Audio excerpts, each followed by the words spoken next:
This question from Patrick. I feel like I'm doing Ironman training on a 10-man budget.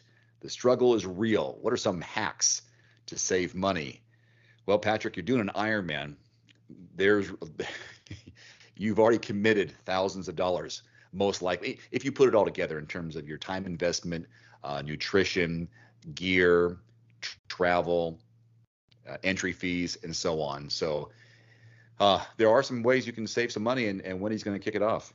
Yeah, so I have an article that I have on my website, the T2 Coaching blog, Racing on a Budget. And so one way to save money is if you do want to do an Ironman or a half Ironman distance race, you can sign up for a non-World Triathlon Corporation WTC event. There's some race companies out there that do direct those 140.6 and 70.3 distances that are not World Triathlon Corporation. So they're going to be a little bit less expensive. Another thing is the gear. What do you need? You need a bike, helmet, cycling shoes, running shoes, a swimsuit, cap, goggles, probably a wetsuit. There's a lot more gear that triathletes do have out there, but you have to assess, do you really need it or not? You know, I think I'm going to take like the hydration on the bike, for example. I do well. I have a bottle on my top tube and down tube. I don't invest in anything to put anything up front, and I don't invest anything to put any hydration system on the back of my bike.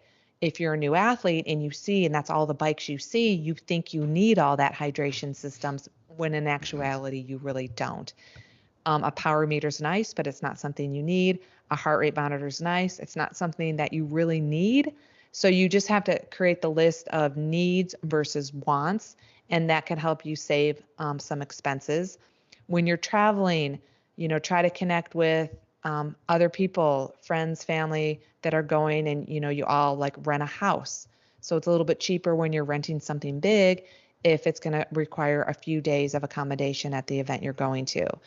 With this day and age, most people belong to some sort of social media, Facebook group. So that's a way to kind of get to know other people that might be attending the same event you are, and you guys can carpool, take a taxi together from the airport, rent a car together. I mean, it's just kind of really teaming up with other people. And then going back to the gear thing, trying to shop on maybe Craigslist or eBay or Slow Twitch. I know usually has a gear listing. And then also like for cycling gear, if you're connected to some sort of collegiate cycling club or other professional cycling club around, they're usually, you know, blowing out their stuff every year. They get new gear every year because they have sponsors. So you could potentially get something that's worth, you know, $10,000 bike that was used for one season, and they might be selling it for, let's just say $5,000, for example. So there is ways, you know, to kind of, you know, shop for the gear that you need at a little bit lesser value than buying all your gear at the World Triathlon Corporation race venue or race expo for that year. Yeah, there's a decent turnover in the sport.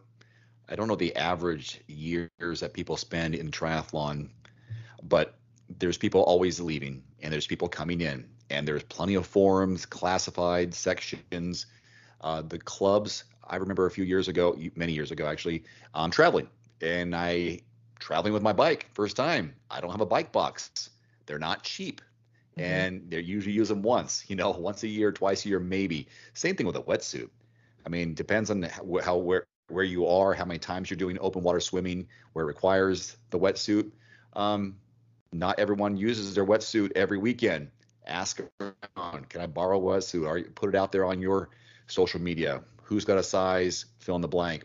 Who has a bike box they're not using?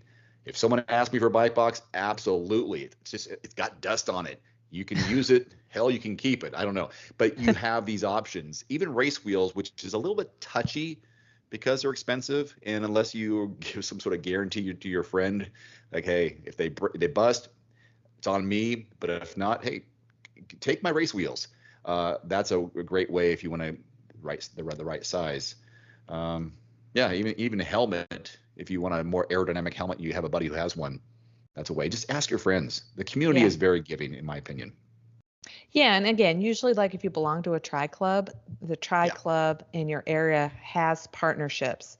So they Mm, have partnerships that they can offer deals on nutrition products or like wetsuits or swimsuits or cap and goggles, or they have a partnership at a local triathlon store or local bike store. And so that's why the community is so valuable to get to know the people in your community who are doing the things that you want to do.